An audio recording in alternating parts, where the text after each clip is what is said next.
কথায় বড়দের প্রণাম এবং ছোটদের অপরন্ত ভালোবাসা জানিয়ে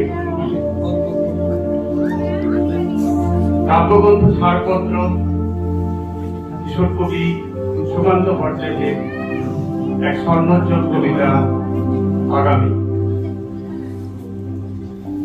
জড় নই, মৃত নই, নই আমি অন্ধকারের খনিজ, আমি তো জীবন্ত প্রাণ, আমি এক অঙ্কুরিত বীজ। মাটিতে লালিত ভীরু শুধু আজ আকাশের ডাকে, মেলেছি সন্দিগ্ধ চোখ, স্বপ্ন ঘিরে রয়েছে আমাকে। যদিও নগণ্য আমি তুচ্ছ বটবৃক্ষের সমাজে, তবু ক্ষুদ্র এই শরীরে গোপনে মর মর খনি বাজে। বিদীর্ণ করেছি মাটি, দেখেছি আলোর আনাগোনা, শিকড়ে আমার তাই অরণ্যের বিশাল